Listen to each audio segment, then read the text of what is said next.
আমরা জুমার নামাজে শরীক হয়েছি। জুমার দিন অত্যন্ত গুরুত্বপূর্ণ দিন। রাসূল করিম সাল্লাল্লাহু আলাইহি ওয়াসাল্লাম ইরশাদ করেছেন, খায়রু ইয়াউমিন তালাআত আলাইহি শামসু ফীহি ইয়াউমুল জুমআহ, দিন সমূহের মধ্যে শ্রেষ্ঠ দিন জুমার দিন। দিনের মধ্যে শ্রেষ্ঠ দিন কোনটা? জুমার দিন। এজন্য আমরা শুক্রবার বলবো না। আজকে জুমা থেকে একটা শিক্ষা নেব আমরা শুক্রবার পরিবর্তন করে জুমাবার বলতে থাকবো। কি বার বলবো? যদি জুমাবার বলেন, জুমা শব্দতে 5টি হরফ রয়েছে। যতবার জুমাবার বলবেন জুমা, ততবার 50টি করে নেকি আপনার আমলনামায় যোগ হবে। শুক্রবার বললে কিছুই হবে না। শুক্র শব্দটি ভালো থেকে আসেনি, এটা হিন্দু সংস্কৃতি থেকে আমদানি করা শব্দ শুক্রবার। আমরা এর জন্য আজকে যেহেতু জমা আসছে, জমা থেকেই জিনিসটা পরিবর্তন করে নিতে চাই। আমরা আমাদের সংস্কৃতিতে বলায় আমলে পরিবর্তন করে নিলাম। জুমার দিনটাকে আমরা জুমাবার বলবো। কি বার বলবো ভাই? জুমাবার বলবো। এই দিনের অনেক মর্যাদা। নবী করিম সাল্লাল্লাহু আলাইহি ওয়াসাল্লাম বললেন, দিন সমূহের মধ্যে শ্রেষ্ঠ দিন জুমার দিন। কেন শ্রেষ্ঠ দিন? কি হয়েছে এই দিনে? ফীহি খুলিকা আদম, এই দিনেই আমাদের আদি পিতা হযরত আদম আলাইহিস সালামকে সৃষ্টি করা হয়েছে। অফীহি উদখিলাল জান্নাহ, এই দিনেই তাকে জান্নাতে প্রবেশ করানো হয়েছে। অফীহি উখরিজা মিনহা, এই দিনেই আদম আলাইহিস সালামকে জান্নাত থেকে বের করে পৃথিবীতে আনা হয়েছে। সুবহানাল্লাহ বলি। এই 3টি কাজ এই দিনে হয়ে গেছে। আরেকটা কাজ এই দিনে হবে, সেটি কি? ওয়ালা তাকুমুস সাআতু ইল্লা ফি ইয়াউমিল জুমআহ, এই জুমার দিন পৃথিবী ধ্বংস হবে। পৃথিবী শনি রবিবারে ধ্বংস হবে না, সোম মঙ্গল বুধ বৃহস্পতি ধ্বংস হবে না। জুমা হবে কি বারে? ধ্বংস হবে কি বারে? জুমাবারে। এটা আপনারা মনে রাখবেন। 4টি ঘটনা জুমার দিনে ঘটবে, তার 3টি হয়ে গেছে। আদম আলাইহিস সালাম সৃষ্টি হয়েছেন, জান্নাতে ছিলেন, জান্নাত থেকে পৃথিবীতে এসেছেন। আর একটি ঘটনা বাকি আছে, সেটা কিয়ামত। জুমার দিনই হবে, সুনিশ্চিতভাবে আল্লাহ রাসূল বলে দিয়েছেন। সুতরাং জুমার দিন খুবই গুরুত্বপূর্ণ দিন। এই দিনের ব্যাপারে বহু হাদিস আছে। আল্লাহ পাক আমাদেরকে এই দিনের মর্যাদার কথা বলেছেন, সম্মানের কথা বলেছেন। তিনি বলেছেন, ইয়া বানি আদম ক্বাদ আনসালনা আলাইকুম লিবাসা ইউরি সাওআতিকুম ওয়ারিশা ওয়া লিবাসুত তাকওয়া যালিকা খায়র যালিকা মিন আয়াতিল্লাহি লাআল্লাহুম ইয়াযাক্কারুন। আল্লাহ পাক বলছেন, হে বনি আদম, আমি তোমাদের পোশাকটা নাজিল করেছি। যে পোশাকটা আমরা পরে আসছে এখানে, এই পোশাকগুলি আল্লাহ নাজিল করেছে। আপনারা বলবেন দর্জি বানায় দিয়েছে তাই গায়ে দিয়েছে, না। এর মৌলিক জিনিসটা সুতা। সুতা আসছে গাছ থেকে, গাছ আসছে মাটি থেকে, মাটিতে পানি পড়েছে, তার থেকে গাছ তৈরি হয়েছে, সেই গাছ থেকে তুলা হয়েছে, সেই তুলা থেকে সুতা হয়েছে। এরকম ডিজাইন করে আজ পর্যন্ত আমরা গায়ে নিয়ে এসেছি এই সুতাটাকে। এটা আল্লাহর নাজিল করা। সুতরাং এই পোশাক সমূহের মধ্যে আল্লাহ পাক বলছেন, ওয়ালিবাসুত তাকওয়া, এই পোশাকগুলির মধ্যে যালিকা খায়র, উত্তম পোশাক সেইটা যে পোশাকটার মধ্যে আল্লাহর ভয় সৃষ্টি হয়। সুবহানাল্লাহ বলি। এজন্য জুমার দিনে আমরা গুরুত্ব দেব পোশাকের ব্যাপারটারও, যেহেতু আলাদা একটা ব্যাপার এই দিনটায়। আমরা যারা সাধারণ গরিব মানুষ, হজ ফরজ হয় নাই, যাকাত ফরজ হয় নাই, আমাদের জন্য জুমার দিনটা হজের দিন। সুবহানাল্লাহ বলতে পারলাম না? কত গুরুত্বপূর্ণ দিন। এই দিনের পোশাকটাও এই দিনের মতোই হতে হবে। আপনি একেবারে টেডি শার্ট গায়ে দিয়ে চাইনিজ শার্ট প্যান্ট পরে জমা পড়বেন, জরুরত থাকলে আলাদা কথা। কিন্তু জুমার দিনের প্রস্তুতি সুন্নাহ হচ্ছে বৃহস্পতিবার থেকে নেওয়া। হাতের নখগুলি কেটে ফেলানো, শরীরের অতিরিক্ত পশমগুলি ফেলে দেওয়া। জুমার দিনে আলাদা একটা প্রস্তুতি নিতে হবে। আগের দিন থেকেই টুপিটা ধোয়া, একটা সুন্দর টুপি ব্যবহার করা, সুন্দর একটা আতর মেখে আসা, একটা ভালো পাঞ্জাবি। আমাদের দেশে জাতীয় পোশাক কি? পাঞ্জাবি পায়জামা। এই যে শার্ট প্যান্ট যেটা আমরা পরি, চাইনিজ শার্ট আর চাইনিজ প্যান্ট, এটা আমাদের জাতীয় পোশাক না, এটা চায়না থেকে আমদানি হয়েছে। এটা জুমার দিনের পোশাকও না। আর আপনার আমার যদি ইমানটা ওই কন্ডিশনে থাকতো যে আল্লাহ পাক আমাকে দেখতে পাচ্ছেন, আল্লাহু বাসীরুম বিমা তা'মালুন, তিনি এমন আল্লাহ যিনি আমাদেরকে দেখতে পাচ্ছেন। এই ঈমান যদি আমাদের বদ্ধমূল হতো, 100তে 100 থাকতো, তাহলে আমরা রেডিমেড পোশাক পরে জমা আসতে পারতাম না। জমা শুধু না, কোন অর্থেই রেডিমেড পোশাক পরতে পারতাম না। যেহেতু আমি আল্লাহর সামনে দাঁড়াবো, আমরা জমা এসেছি, এই কিছুক্ষণ পরে আমরা নামাজে দাঁড়ায় যাব। কার সামনে দাঁড়াবো? আল্লাহর সামনে। আল্লাহর সামনে কিরকম পোশাকটা পরতে হবে? আল্লাহ যেরকম বড়, তার সামনে অত্যন্ত মানের পোশাক আপনাকে নিয়ে আসতে। এই জন্য আল্লাহ পাক বলছে আমি পোশাক নাজিল করেছি। বনি আদমের জন্য পোশাক নাজিল করেছি, ছাগল গরুর জন্য পোশাক নাজিল করেননি আল্লাহ। গরু বাছুর হাঁস মুরগি এদের জন্য কোনো পোশাক নাজিল করা হয়নি। পোশাক আল্লাহ নাজিল করেছেন আদম সন্তানের জন্য। সুবহানাল্লাহ বলি। কেন নাজিল করেছেন? আল্লাহ পাক বলছেন ওয়ালাকাদ কাররামনা বানি আদম, আমি আদম সন্তানকে অত্যন্ত সম্মান দিয়ে সৃষ্টি করেছি। সুবহানাল্লাহ। এই পোশাক আছে বলে আপনি সম্মান পাচ্ছেন। আপনি যদি পোশাক ছাড়া থাকতেন, কোনো পোশাক নাই, আপনাকে কেউ এখানে ঢুকতে দিত না।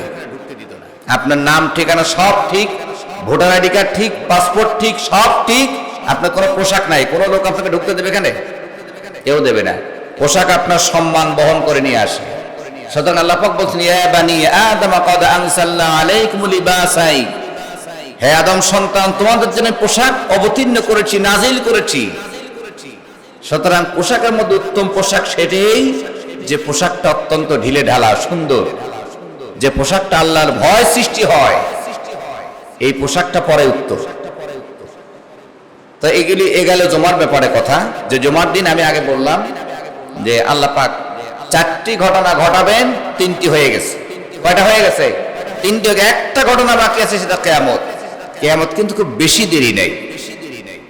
রাসূল করিম সাল্লাল্লাহু আলাইহি ওয়াসাল্লাম বলছেন আমি পৃথিবীতে আগমন করেছি দুনিয়ার সময় আসর থেকে মাগরিব যেরকম সময়, পৃথিবীর বয়সের আমি আসরের রক্তে নাজিল হয়েছি। সুবহানাল্লাহ। পৃথিবীতে আমি এসেছি মনে হয় যেন দুনিয়ার সময়ের আসর থেকে মাগরিব যেন আমরা 1-1.5 ঘন্টা সোয়া ঘন্টা সময় পাই, নবীজি ঠিক পৃথিবীর বয়সের একবারে শেষ প্রান্তে পৃথিবীতে আগমন করেছেন আসরের রক্তে। তার মানে কিয়ামতটা খুব খুব নিকটবর্তী, খুবই নিকটবর্তী কিয়ামত। তা আমরা মাহে রমজানের দ্বিতীয় খুতবায় কথা বলছি। মাগফিরাতে দ্বিতীয় দিন চলছে আজ, প্রথম দিন চলছে আজ 11তম রোজা, রহমতের 10 দিন চলে গেছে। মাগফিরাতের প্রথম খুতবা এবং প্রথম দিন আজকে 11ই রমাদান। আল্লাহ পাকের কাছে কি গুণ অর্জন করলে ক্ষমাটা পাওয়া যাবে? শুধু রোজা রাখলে হবে কিনা? শুধু কোরআন তেলাওয়াত করলে ক্ষমা পাওয়া যাবে কিনা? শুধু তাহাজ্জুদ পড়লে হবে কিনা? সেহরি ইফতার করলে হবে কিনা? কি করলে হবে? যাকাত ফিতরা দিলে ক্ষমা পাওয়া যাবে কিনা? না, মৌলিক গুণটা অর্জন করলে আপনি ক্ষমা পাবেন। গত বছর আমি সূরা আহজাব থেকে 34 আয়াত থেকে কথা বলছিলাম, আজকে কথা বলছি সূরা আহজাবের 70 আয়াত থেকে। একই ধরনের কথা। কাদেরকে আল্লাহ পাক ক্ষমা করবেন? কি গুণ আপনি অর্জন করতে পারলে ক্ষমা পেয়ে যাবেন, এই ব্যাপারটা আল্লাহ পাক বলছেন। যেহেতু ক্ষমার দিনগুলিতে আমরা, মাগফিরাতের দিনগুলিতে আমরা কথা বলছি, খুতবা দিচ্ছি, আল্লাহ পাক বলছেন ইয়া আইয়ুহাল্লাযীনা আমানুত্তাকুল্লাহা ওয়া কুলু কওলান সাদীদা। হে ঈমানদারেরা, যারা ঈমান এনেছো তারা শোনো, ঈমান যারা এনেছো আমি আল্লাহ পাককে ভয় করো, ওয়া কুলু কওলান সাদীদা, হক কথাটা বলো। সুবহানাল্লাহ বলি। ঈমান আনলেই এখানে দুটি গুণ, 1 আল্লাহকে ভয় করা লাগবে, 2 হক সঠিক যথার্থ কথাটা বলে দিতে হবে। সুবহানাল্লাহ। চাকরি থাকে থাক, না থাকে না থাক, আমার ইনকাম থাক আর চলে যাক, ব্যবসায় কোথাও হোক আর লস হোক, হক কথাটা বলতে হবে, সঠিক কথাটা উপস্থাপন করতে হবে। যদি তা করা যায় তাহলে লাভ। এই দুটি গুণ যদি অর্জন করা যায় তাহলে আল্লাহ পাক বলছেন ইউসলিহ লাকুম আমালাকুম ওয়া ইয়াগফির লাকুম যুনুবাকুম ومن يطع الله ورسوله فقد فاز فوزا عظيما। যদি তা করতে পারো, যদি আল্লাহকে ভয় করতে পারো, হক কথাটা বলতে পারো, তাহলে তিনি তোমাদের জীবনের সমস্ত আমলগুলি পরিশুদ্ধ করে দেবে। সুবহানাল্লাহ। কত বড় কথা! আমরা যে নামাজ পড়ি, এই নামাজ দিয়ে জান্নাতের আশা করাটা বোকামি। আল্লাহ হুকুম করেছেন তাই পড়তেছি। আমাদের নামাজে রুকু হয়তো সেজদা হয় না, সেজদা হয়তো রুকু হয় না, তাসবিহ তাহলিল পাই না, সূরা কেরাত পাই না। এখানে যদি আমরা পরীক্ষা নিরীক্ষা করি 100 জনে 95 জন লোক কেরাতে ফেল করবেন, মনে কিছু নিয়েন না। 100 জনে 95 থেকে রেট আরো একটু বাড়লেও ক্ষতি হবে না। 96-97% লোক কোরআন আমরা শুদ্ধ করে পড়তে পারিনি, পারি। অথচ নামাজ ভঙ্গের প্রথম কারণ নামাজ অশুদ্ধ তেলাওয়াত করা। অশুদ্ধ তেলাওয়াত করছেন তো নামাজ ফাঁসে হয়ে গেছে। তার মানে কি আমাদের ইবাদত কিন্তু বাতিলের পর্যায়ে। কিন্তু আল্লাহ পাক বলছেন যদি ঈমান আনো, হক কথা বলো, আর আমি আল্লাহকে ভয় করো, তাহলে প্রথম সুবিধাটা পাবা এই তোমার যে ভুলে ভরা ইবাদত, ইসলিহ লাকুম আমানাকুম, এই ভুলে ভরা ইবাদতগুলি আমি আল্লাহ পাক পরিশুদ্ধ করে দেব। বিরাট একটা পুরস্কার কিন্তু পাওয়া গেল। আমার বয়স 70 বছর 80 বছর, আমার আর কোরআন শুদ্ধ করার বয়স নাই, পারবো না, দাঁত পড়ে গেছে, এখন আর শুদ্ধ করার সময়ও নাই। সুতরাং যদি শুদ্ধ করে এই ইবাদতটা সলিড করতে হয় তাহলে আপনাকে ঈমান আনতে হবে, আল্লাহকে ভয় করতে হবে, হক কথাটা বলতে হবে। সেটা পরিবারে হোক, ব্যক্তিতে হোক, সমাজে হোক, রাষ্ট্রে হোক, হক কথাটা বলতে। তাই আল্লাহ পাক প্রথম পুরস্কারটা দিচ্ছেন, আমাদের সমস্ত আমলগুলি পরিশুদ্ধ করে দেবেন, কবুলযোগ্য করে ফেলবেন। তারপরে কি করবেন? ওয়াগফির লাকুম যুনুবাকুম, তোমাদের সমস্ত গুনাহ খাতাগুলি মাফ করে দেওয়া হবে। সুবহানাল্লাহ। এই যে মাফের দিন, রমজানের দ্বিতীয় দশকে আমরা আছি, তাহলে গুনাহ মাফ, আমল পরিশুদ্ধ করতে হলে, গুনাহ মাফ করাইতে হলে আল্লাহকে ভয় করা লাগবে, হক কথাটা বলা লাগবে। আর কি গুণ অর্জন করা লাগবে? ওয়ামান ইউতিইল্লাহা ওয়া রাসূলাহু ফাকাদ ফাযা ফাওজান আযীমা, যে ব্যক্তি আল্লাহ তাআলা তার রাসূলের আনুগত্য করে, জীবনের সকল ক্ষেত্রে। আনুগত্যের বাংলা আরো সহজ বাংলা কি? হুকুম মেনে নেওয়া। আনুগত্যের সহজ বাংলা মেনে নেওয়া। তাহলে আল্লাহর কথা, রাসূলের আদর্শ, এটা বিনা প্রশ্নে, বিনা তর্কে, বিনা কথায়, এক কথায় মেনে নেওয়াটাকে আনুগত্য বলে। আরবিতে বলে ওমান ইউতিইল্লাহ, আল্লাহর আনুগত্য করো, রাসূলের আনুগত্য করো, ফাকাদ ফাযা ফাওজান আযীমা। এটা যদি করা যায় সে মহা সাফল্য লাভ করবে। সুবহানাল্লাহ। মহা সাফল্য বলা হয়েছে, আযীমা দিয়ে বলা হয়েছে, সে এমন একটা পুরস্কার লাভ করবে এই গুণ তিনটি অর্জন করতে পারলে, যে পুরস্কারটার সামনে মহা শব্দটি যোগ করা হয়েছে। মহা পুরস্কার আল্লাহ পাক তাকে দান করবেন। সুবহানাল্লাহ।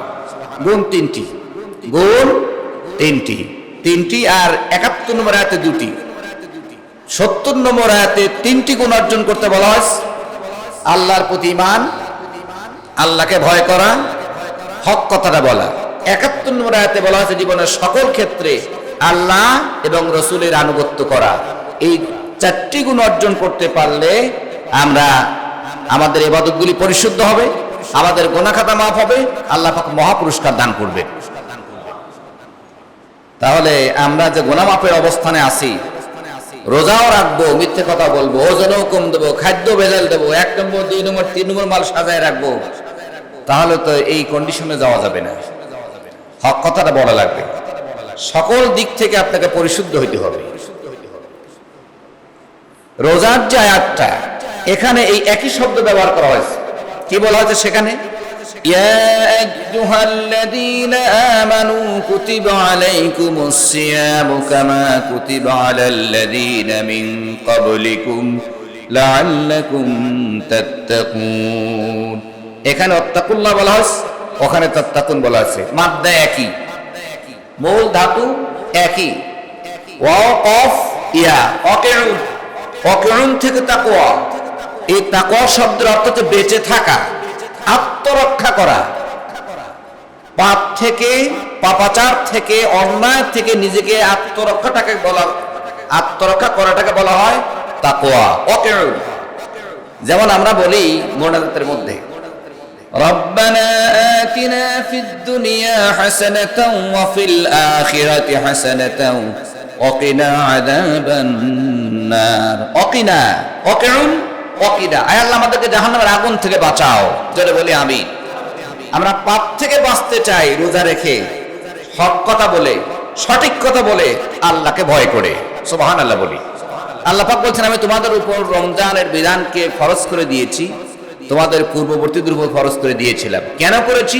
লাআল্লাকুম তাত্তাকুন, আশা করা যায় রোজার মাধ্যমে, সিয়াম সাধনার মাধ্যমে, তারাবিহের মাধ্যমে, তাহাজ্জুদের মাধ্যমে, তেলাওয়াতের মাধ্যমে তোমরা আল্লাহর ভয় তোমাদের অন্তরে সৃষ্টি হবে। সুবহানাল্লাহ। তা আমরা ক্ষমার দিনে জমা এসেছি, আজকে জমাবার ক্ষমার জমাতে এসেছি। আমরা মাপ পেতে চাই, এই গুণগুলি অর্জন করা লাগবে। আমরা অনেক ক্ষেত্রে হক কথা বলতে পারি, চুপ থাকি আমরা। হাদিস শরীফে আসছে হক থেকে যে চুপ থাকে সে বোবা শয়তান। মাথায় যত বড় টুপি থাক, যত বর্গ যে কয় ইঞ্চি দাঁড়িয়ে থাক, যত বড় জুব্বাই থাক, হক থেকে যে চুপ থাকে সে কি শয়তান? বোবা শয়তান। এজন্য হক থেকে আমরা চুপ থাকতে পারবো না। হকটাই আসল হক। হকের বিপরীত কি? বাতিল। হকের বিপরীত বাতিল। আমরা যখন ওযু করতে যাই, আমাদের অনেক ওযুখানাতে টাইলসটা লাগানো আছে, ওযুর একটা দোয়া আছে, একটা নিয়ত আছে। সেখানে বলা হয়েছে যে ইসলাম হচ্ছে আলো আর কুফর হচ্ছে অন্ধকার, দ্বীন হচ্ছে আলো আর বাতিল। ইসলাম হচ্ছে হক, কুফর হচ্ছে, জুলুম হচ্ছে বাতিল। এটা বলা হচ্ছে ওযুর। ওযুখানে একটা টাইসে দেখবেন আপনারা, বিভিন্ন কোম্পানিতে পাবেন, ওযুখানাতে লেখা থাকে ইসলাম সত্যই আলো। ইসলাম মানুষকে আলো দেখাতেই এসেছে। সূরা বাকারার 257 নম্বর আয়াত আপনারা পড়বেন। ইসলাম আপনাকে কি করতে পারে? আল্লাহু ওয়ালিয়্যুল্লাযীনা আমানু ইখরিজুহুম মিনাজ-যুলুমাতি ইলান-নূর। আর আল্লাহ যাদের বন্ধু হন, ওলি হন, আল্লাহ পাকের দায়িত্ব হচ্ছে তিনি তাদেরকে অন্ধকার থেকে আলোতে নিয়ে আসেন। সুবহানাল্লাহ। ওয়াল্লাযীনা কাফারু আউলিয়াহুমুত তাগুত ইখরিজুনাহুম মিনান-নূরি ইলাজ-যুলুমাত। আর যারা নাকি শয়তানকে বন্ধু বানিয়েছে, কুফরি করেছে, তাদের বন্ধু হয় তাগুত। আর তাগুত তাদেরকে কি করে? আলো থেকে অন্ধকারে নিয়ে আসে। সুতরাং যারা বন্ধু বানানোর ক্ষেত্রে আল্লাহকে বন্ধু বানিয়েছি, তারা লাভবান হয়েছে। আর যারা তাগুতি শক্তিকে বন্ধু বানিয়েছে, তারা ক্ষতিগ্রস্ত হয়েছে। একটা ভালো ছেলেকে মদ গাঁজাতে নিয়ে যাচ্ছে, কিসে নেয়? তার একটা বন্ধুতে নেয়। খালি খালি কিন্তু যায় না। একটা ছেলে সিগারেট খালি খালি ধরে না, একটা ছেলে খালি খালি মদ ইয়া বা গাঁজা সেবন করে না। সে কারো না কারো দাওয়াতেই চলে গিয়েছে, সে দাওয়াতটা তাকে তাগুতি শক্তি দিয়েছে।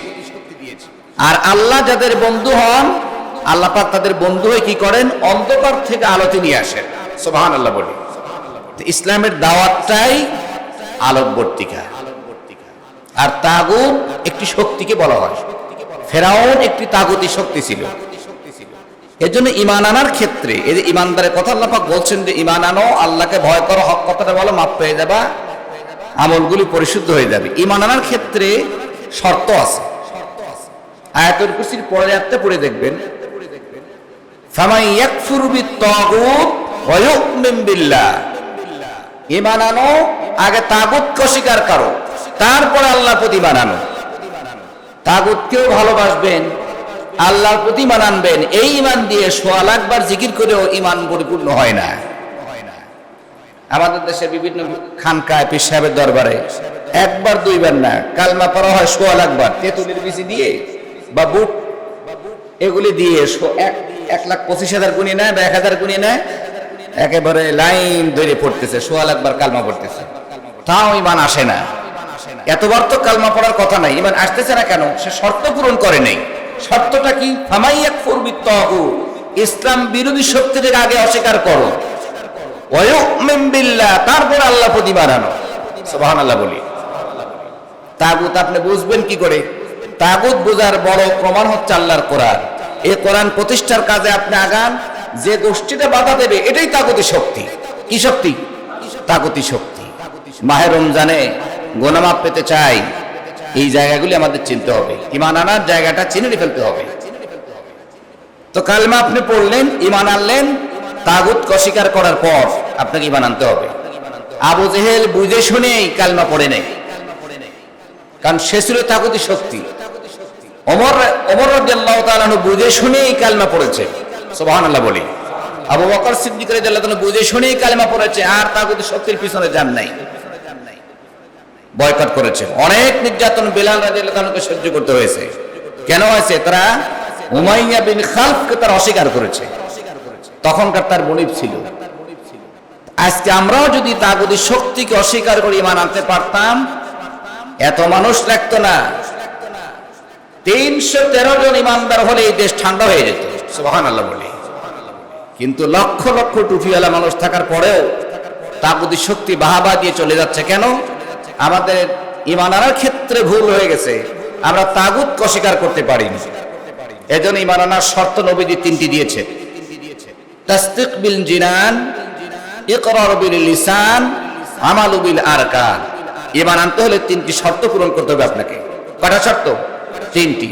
প্রথম নম্বর শর্ত হচ্ছে তাসদীক বিল জিনান, ঈমান আনবেন আগে অন্তর বিশ্বাস করা লাগবে। 2 নম্বর ইকরার বিল লিসান, 2 ঠোঁট দিয়ে জিহ্বা দিয়ে উচ্চারণ করা লাগবে। 3 নম্বর আমালু বিল আরকান, ঈমানটাকে কাজে পরিণত করা লাগবে। সুবহানাল্লাহ।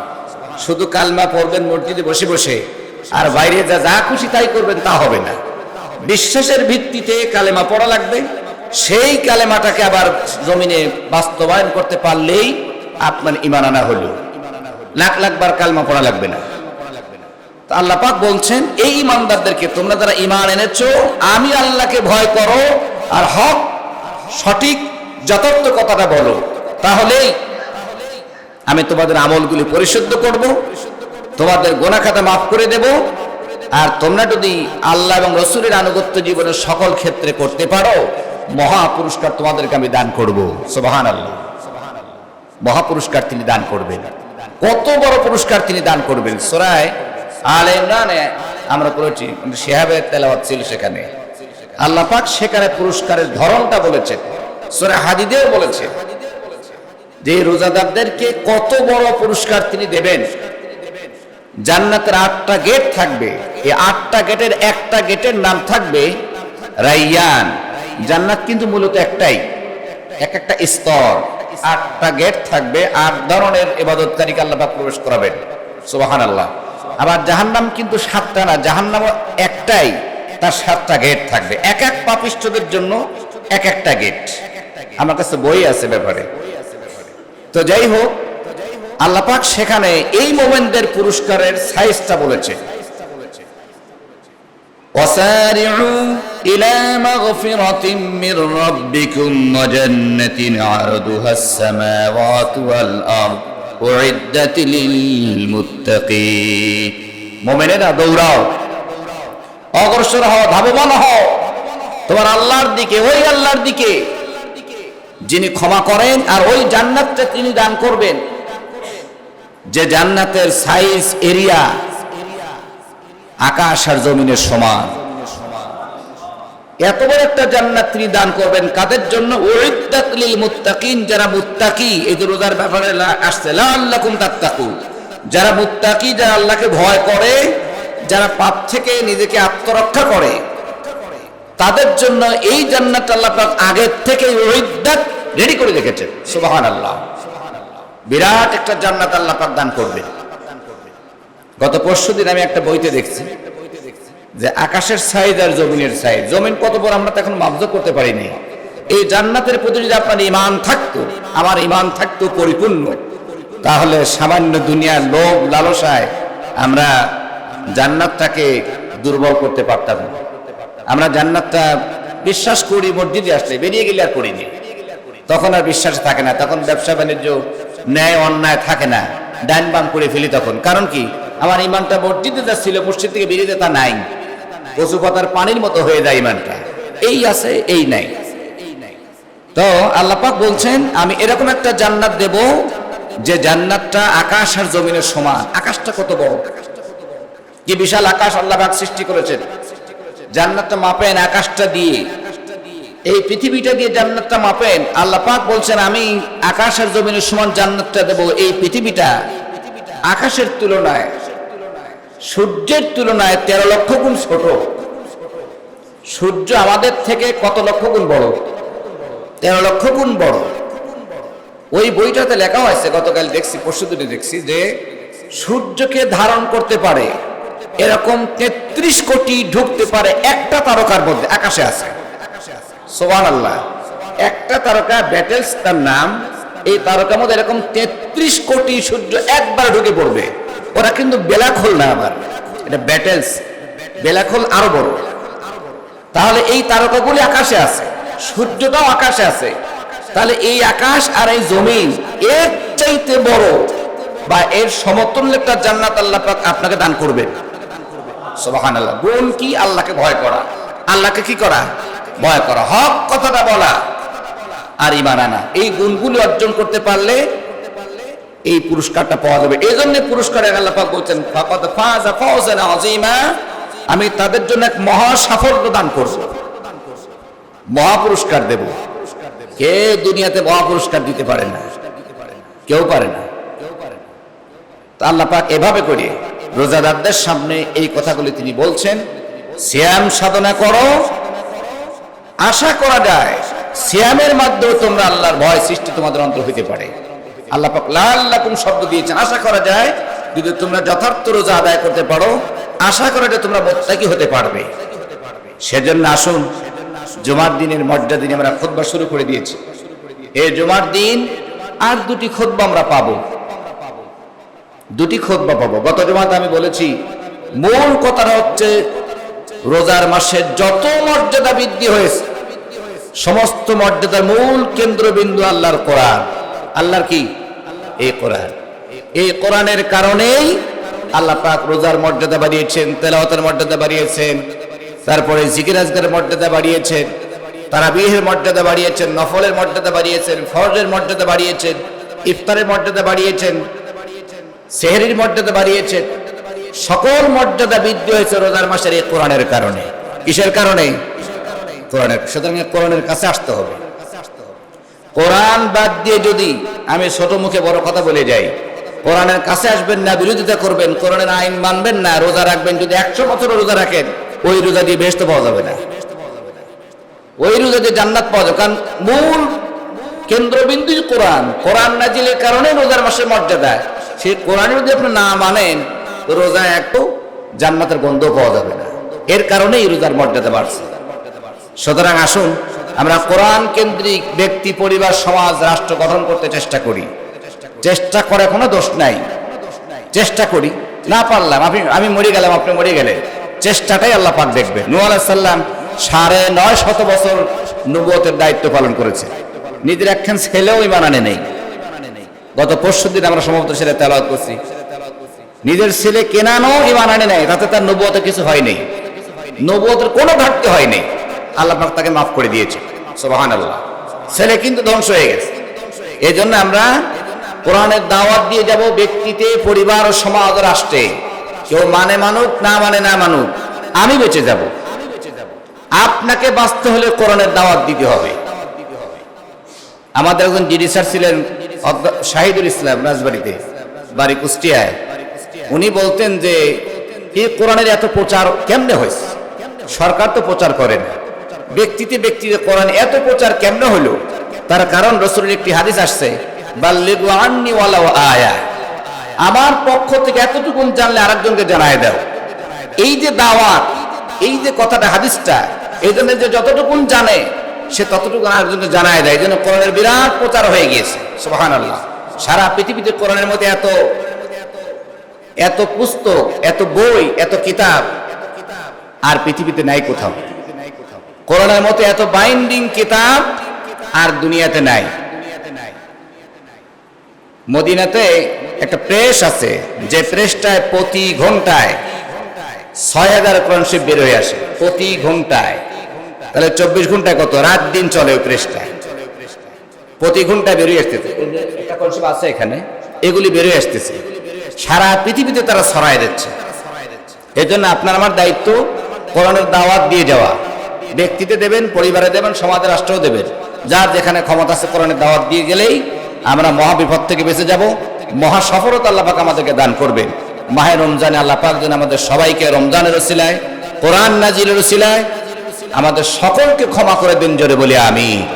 এখানে ক্ষমা না পেয়ে গেলে কবরে যায় কান্নাকাটি করে কোনো লাভ হবে না। ক্ষমা পাওয়ার জায়গা দুনিয়াতেই, কবরে যায় এখন নেক কাজও করা যাবে না, বদ কাজও করা যাবে না। ওটা একটা ঘুমানোর জায়গা। যদি ভালো কাজ করে যাই নিশ্চিন্ত কিয়ামত পর্যন্ত ঘুমাতে পারবো, থাকতে পারবো। আর ভালো কাজ না করে গেলে কিয়ামত পর্যন্ত অশান্তিতে চলতে হবে। এজন্য আসুন, আপনারা বুঝবান লোক, শিক্ষিত মানুষ, সচেতন মানুষ, আমরা কোরআন কেন্দ্রিক জীবন গড়ি, কোরআন দিয়ে জীবন গড়ি। আল্লাহ আমাদের সকলকে তৌফিক দান করে দিন, জোরে বলি আমিন। ফিতরার ব্যাপারটা আজকে বলে দিতে হবে। ফিতরা সর্বনিম্ন 115 টাকা, আর সর্বোচ্চ মানে 2900 কত টাকা, আপনি 3000 টাকা ধরে নিতে পারেন। 115 নিচে নয়, আর উপরে আপনি যত দিতে পারেন। 5000 টাকা দিলেও কেউ না করবে না। এই ফিতরাটা আপনারা দয়া করে যার যার অধীনে যারা আছে, যারা ফিতরা পাওয়ার যোগ্য, মাদ্রাসা, এতিমখানা, লিল্লা বোর্ডিং, গরিব, মিসকিন, এবং ফিতরাটা আপনি দয়া করে আগে আগেই দেবেন, যাতে আপনার 3000 টাকা ফিতরা যেন কেউ নিয়ে একটু উপকৃত হতে পারে। সেটা ঈদের পোশাক কিনতে পারে, সেজন্য খাদ্যদ্রব্য কিনতে পারে। ঈদের দিন দেবেন বা তার পরের দিন দেবেন, তাহলে সে টাকা দিয়ে করবে কি? টাকা কাজে লাগবে কিন্তু উপকারে আসবে না। ফিতরাটা 20-25 রোজা বা 27-এর আগেই ক্লিয়ার করে দিতে পারলে যারা পাবে, তারা এই টাকা দিয়ে তারা ঈদের আনন্দ ভোগ করতে পারবে। আল্লাহ আমাদের সবাইকে ফিতরা, যাকাত এই চাঁদে যার যতটুকু আছে দেওয়ার তৌফিক দান করে দিন, জোরে বলি আমিন। আখির দাওয়ানা আলহামদুলিল্লাহি রাব্বিল আলামিন। আসসালামু আলাইকুম ওয়া রাহমাতুল্লাহ।